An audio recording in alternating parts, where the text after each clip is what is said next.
ग्राम मना में आप सभी का स्वागत है।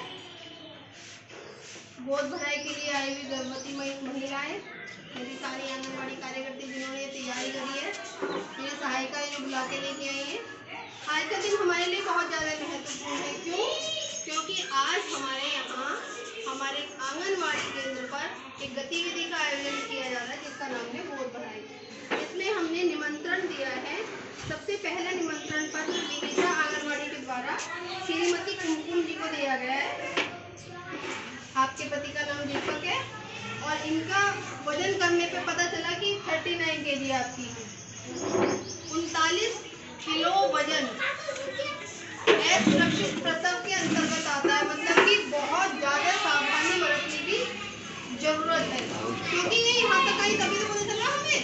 इसलिए यहाँ पर लाके वजन होता है, लंबाई होती है, जिससे कि पता चलता है, जिससे जो सावधानियां रखनी है वो आपको विनीता बहन जी बाद में बताएंगे। तो आज हमारी 6 गर्भवतियों का होना है गोद भराई कार्यक्रम। एक तो श्रीमती कुमकुम दीपक, दूसरी है शशि प्रवीण कुमार, तीसरी सौम्या पंकज श्री पंकज, और ये है श्रीमती अनीता।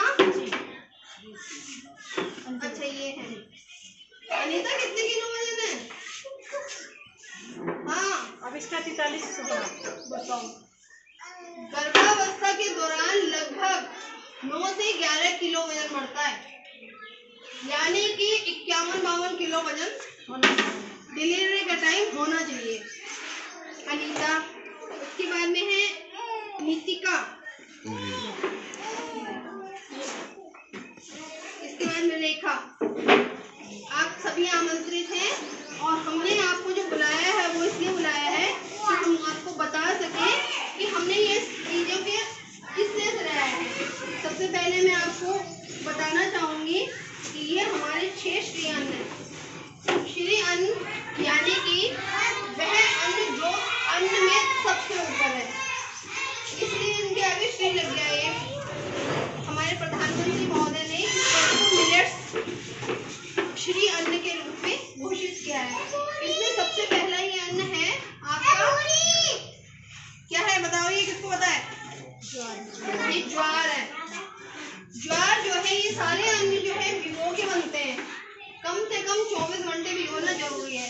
और इसको आप दलिया की तरह भी खा सकते हो, पिसवा के रोटी में भी खा सकते हो, इसका खीर भी बना के खा सकते हो, इसको पुलाव भी बना के खा सकते हो। और जैसे बेटा वो होता है ना जो हम खाते हैं बेबी कॉर्न, इसका स्वाद बिल्कुल वैसा होता है। बेबी कॉर्न नहीं आते, छोटी छोटी मक्का की छोटी कॉर्न, तो ये उस टाइप का होता है। तो इसको अपने आहार में गेहूं के स्थान पे थोड़ा थोड़ा शामिल कीजिएगा। ये श्री अन्न इसलिए कहलाते हैं क्योंकि इन अनाजों को उगाने में एक तो पानी कम लगता है और दूसरे क्या है, फर्टिलाइजर कम लगता है, दवाइयाँ कम लगती है। इसलिए ये आहार पोषण की दृष्टि से भी और हमारे स्वास्थ्य की दृष्टि से तो बहुत महत्वपूर्ण है ही है। साथ में ये हमारी जमीन की उर्वरा शक्ति को भी बनाए रखेंगे और पानी की भी बचत करते हैं। ये है रागी। रागी जो है सबसे ज्यादा, इसमें प्रोटीन भी होता है और कार्बोज भी होता है और छोटे छोटे न्यूट्रिएंट्स। जो रागी ये बिल्कुल उसकी तरह होता है, सरसों की तरह, लेकिन बहुत ज्यादा हार्ड होता है।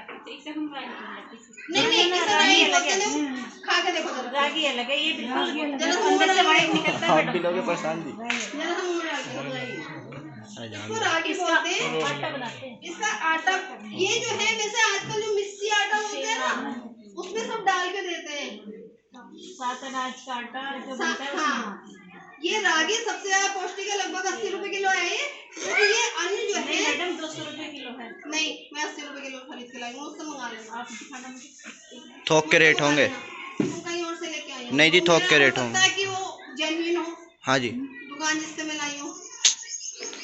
ये देख, कभी कभी ऐसा भी आता है ना, दुकान में उतार देख। मतलब 7 अनाज का आटा बनवाते हैं ना। हाँ, तो उसमें 200 रुपए किलो लगती है।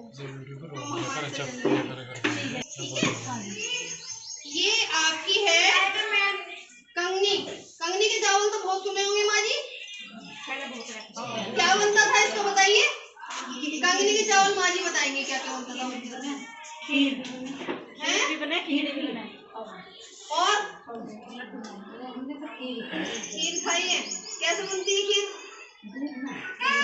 दूध में उबाल के बनती है। देखो आपके चावल भी बनते हैं इसके, है ना। तो कंगनी पहले टाइम में देखो खाई जाती थी। हमारे बुजुर्ग से तुम किसी से भी पूछोगे ना, सबको पता है इन अनाज के बारे में। जब हमारा देश आजाद हुआ था तो आजाद होते ही ना अकाल पड़ गया था। जब अकाल पड़ा था तो विदेश से गेहूं मंगाना पड़ा। कनाडा से आया और अमेरिका से आया। तो उस अनाज को जब यहाँ देश में आया तो सबको लगा कि बहुत बढ़िया चीज है गेहूं। तो लोग बागों का रुझान एक स्टेटस आपके सिंबल के रूप में गेहूं चावल पे डाइवर्ट होते चले गए लोग बाग।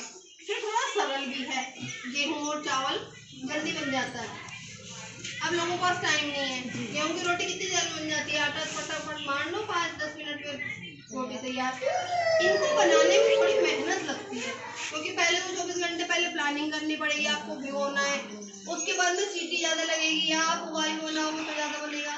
तो उसके लिए आप यदि हफ्ते में 2 दिन भी आप इसका रखो तो शायद हम धीरे धीरे अपने बच्चों को बीमारियों से बचा पाएंगे। आजकल जो हार्ट की प्रॉब्लम हो रही है, दुनिया भर के छोटे बच्चों में बीमारी हो रही है ना, वो सब गेहूं और चावल की वजह से हो रही है। क्योंकि हम लोग है ना, ये अनाज जो श्री अन्न थे हमारे, ये अपनी प्लेट में से खत्म हो गए। अब ये तीसरा है, चौथा समा के चावल। कंगनी और समा एक ही चीज है लगभग, ये व्रत में खाए जाते हैं। और इसमें एक विशेषता और है, आपको लगेगा ये महंगा है, लेकिन जैसे हम दाल बनाते हैं ना, दाल में तो डालते हैं 4 गुना पानी, इसमें 9 गुना पानी डलता है। 9 गुना सब में, तो ये 9 गुना फुला आता है। यदि गेहूं का दलिया तुम्हारा इतना है, बनके इतना होगा, तो ये बनके इतना होगा। जैसे 1 कटोरी हम दाल बनाते हैं तो 4 कटोरी बन जाती है, इसकी 8 से 9 कटोरी बनेगी। तो इस अनुपात में आपको इसको बनाना है। अगला है, इसको तो सब परिचित है, चिड़िया को डालते हैं, लेकिन गर्मी में चिड़िया को भी लड़ाई होती है, उनको गर्मी हो जाती है। इसलिए हर अन्न भिगो के ही खाया जाए तो ज्यादा अच्छा है। वैसे हम आटे मिला के खा रहे हैं तो देखो उसमें भीगा हुआ नहीं है वो। इसलिए कोशिश ये करें इसका दाल, उत्पम, इडली, कुछ भी ऐसी चीज बनाई जाए जो कि टेस्ट में अच्छी लगे। और ये क्या है, जौ तो बोते हैं हम नवरात्रों पे। जौ तो बोई भी जाती है, काफी बोई जाती है इस तरफ। जौ को भी आप भिगो के इसका ऊपर में छिलका हट जाएगा, यदि छन्नी में से निकालोगे। ये मैंने सब बना के अपने घर में देखा है, उसके बाद मैं बताने आई हूँ, क्योंकि हम तभी किसी को बहुत अच्छा बता सकते हैं जब हमने वो खुद इम्प्लीमेंट किया। ये आपका ये हो गया। और इसमें नारियल क्यों रखते हैं भाई, क्योंकि नारियल शुभ का माना जाता है। नारियल है आपके श्रृंगार का सामान है। इसका ये तात्पर्य है कि आप अपने बच्चे के साथ साथ हरी सब्जियों का भी ध्यान रखोगी, ये अनाज का भी ध्यान रखोगे, ये दालें भी लोगे, गुड़ का सेवन जरूर करोगे क्योंकि गुड़ में आयरन होता है। और महिलाओं में अधिकतर आयरन की बहुत कमी हो जाती है। आयरन लेवल भाई जी चेक भी करती है, 11 से तो ऊपर ही ऊपर होना चाहिए, लेकिन तुम्हारा निकलेगा 8। अच्छा, क्या चेक कराया था, तुम चेक कराया था, कितना था इसका 10.8 था। 10 था। थोड़ा बढ़ाओ, गुड़ खाना शुरू कर दो, ठीक है। गुड़ लिया और पानी पी लिया। गुड़ चना सबसे अच्छा रखा हुआ है इन्होंने, शरीर में खाते रहो। और जिसको उल्टी की समस्या है ना, दिक्कत हो जाती है, तो उसके लिए सबसे सरल उपाय है, बहुत सरल, कोई डॉक्टर तो बताएगा नहीं, लेकिन आजमाया हुआ है ये, कि जब भी उठो बिस्तर पे से, मॉर्निंग सिकनेस होता है, उस टाइम उल्टी आ रही हो, तो पैर नीचे रखने से पहले 2 बिस्कुट खाओ, पानी पी लो, तो आपका जो है जो घबराहट सी और पेट के खालीपन से उल्टी आ रही है ना, वो नहीं है, ठीक है। अब एक एक करके इनकी गोद भराई कर देते हैं। चीनी मंगा रखी है, बस एक को बैठाएंगे।